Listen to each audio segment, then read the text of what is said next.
What is up, beautiful people? Corwinell Gilliams here from CLG Lifestyle. Hope you guys are feeling blessed and grateful to be alive. CLG Lifestyle is about influencing you to love self in every area of your life, and doing the works that needs to be done in order to accomplish, your goals. Right? Goals is not just about what you want to do professionally. Goals can be about your educational goals, your relationship goals, your body goals, your intellectual goals, your mind goals, your emotional goals, anything that you have set a goal, right? And that goal includes what composes or comprises of the composition of that goal is a plan or a written down expectation as to what is it that you want to accomplish. And of course, having a time span and having, being aware of the necessary tools to accomplish your goals. For example, if your goal is to have a certain body composition, then your goal may entail going to the gym certain days a week, running, cardio, whatever, right? So that's what I mean about one, having goals for different area of your life, and being clear about what those goals are and how you're going to accomplish it. Secondly, I set the goal, and then there was something else that I was saying. What was it, Lord? I forgot. But anyways, I'll get back to it. Thirdly, we'll come back to the second. Thirdly, so I've been pivoting when it comes to the messages that I share, right? For those of you who have been following me, I've been doing a lot of faith-based messages, right? And so going back to goals, right? I was able to go back to a digital expressed goal, right? So I was reviewing some notes that I had on my Kindle, and I saw that I had a revelation or some instructions from God, right? Part of also CLG Lifestyle is encouraging you to facilitate a relationship with God, right? It's important that you make God here first and foremost, so that you can have a more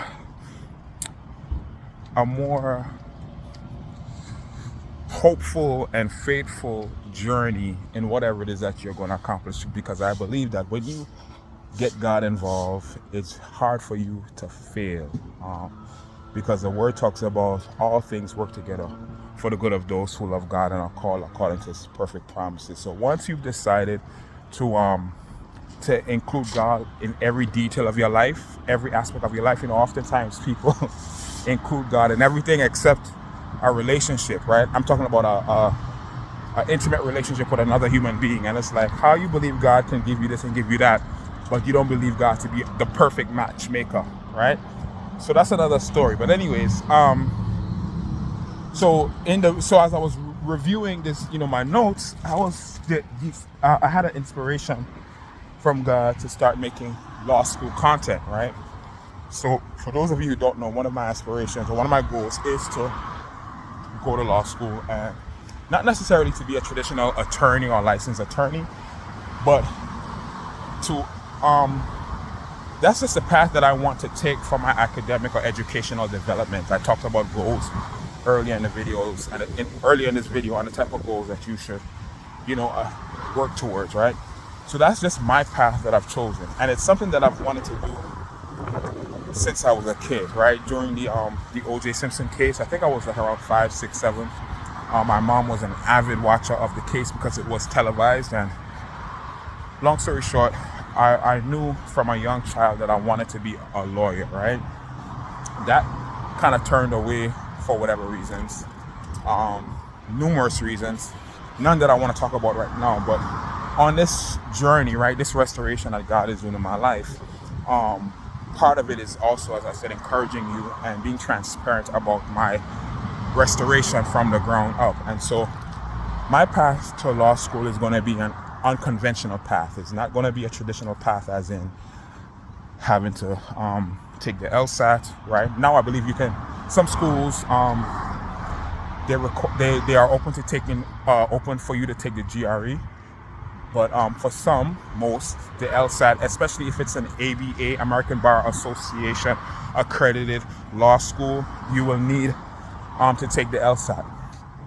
And that, from my understanding, has been one of the barriers, right, or the Jericho wall, quote unquote, that has been preventing a lot of people from getting to the next level or getting to the next step, as in the law school of their choice.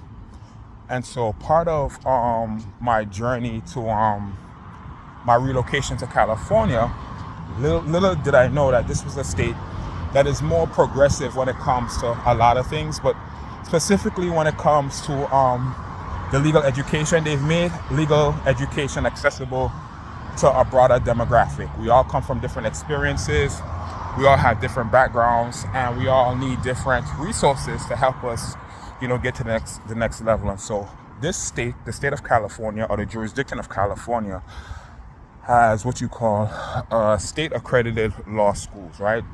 In other words, if you are not able to get into an ABA accredited law school, you're able to potentially, right? This would be a next option outside of doing like an apprenticeship, which is what Kim Kardashian did, and that was like a whole big sting because traditional minds felt like she should have went the traditional route to acquire her legal education. But when you know who you are and you're able to use, again, the direction from God, who knows you and knows what's best for you and knows what's going to work for you, you're able to be unapologetic and uncompromising about your decisions. So in California, there's about currently four different ways that you can acquire a legal education. The traditional path of having a bachelor's degree, then taking the LSAT, and then, of course, depending on the score that you get, the school will pick you, right? Then it's the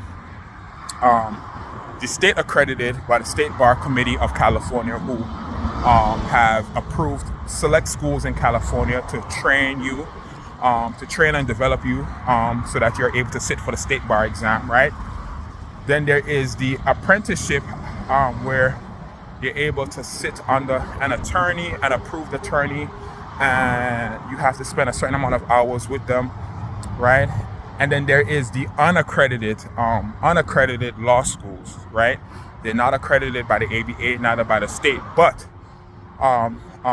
with additional documentation, you're able to still sit for the state bar. So essentially, it doesn't matter if you went to Columbia, Harvard, or a non-ABA school, or a top T14 law school, right? At the end of the day, in the state of California, once you've taken the paths that they have approved, you're able to sit for the bar. And that's really all that matters if you want to be an attorney, correct? It's really not about necessarily prestige. If that is something that you value and you find important, then good for you. Some people, when it comes to the educational journey, a lot of people, they're able to do what they do because they've had generational success, right? There's been a building block of academic excellence and, leveling up, that from one generation to the next, people have able to do better than the generation before.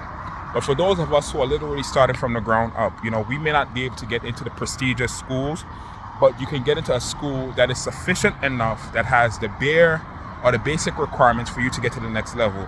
And then hopefully, because you've done the work in your time, your kids and your grandkids can have better access and better opportunities to go to better schools and have a better experience, right? And so that's what the goal is here, or should I say, that's what the inspiration is here. Outside of you accomplishing your own personal goals, you want to think for the future. You want to think how your decisions now is going to affect your family and your bloodline, and ultimately your legacy in the long run, right? So I've been creating content recently about just pathways and that you can get into law school in California. Obviously, for the most part, you will have to relocate, but there are programs, again, that has been approved that you can now acquire a JD through online programs or hybrid programs, which is a combination of attending classes on campus and taking classes online. So again, it's about you really taking time to figure out what works for you. If relocating, if not relocating, if a part-time program, because there's part-time programs, there's full-time programs. There's a program, I believe, where you can do a year. You do like a year on campus, and then the next 2 years you'll do at home, right? Distance learning. There's options, right? And before, they didn't have, or should I say, we weren't aware of such options, right? We felt like, okay, the only way to get into to acquire a legal education, that is a JD, right, a Juris Doctorate, is for you to take this one path, as I said before, bachelor's, LSAT, and then depending on the score of your LSAT, that determines, the law school that you go to, right, if they select you. And so now, as I expressed, there are these different pathways that you can take that again just has opened a doorway for many people, for many nations, right? And when I say nations, I mean from different demographics, even internationally, right?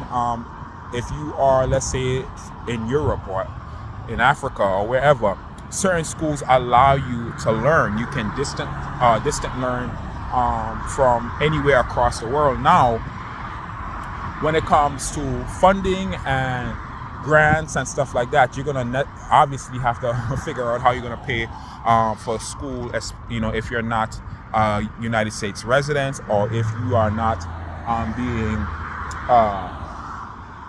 furnished with scholarships and grants and stuff to fund your education, right? But for those of you who are American citizens, those of you who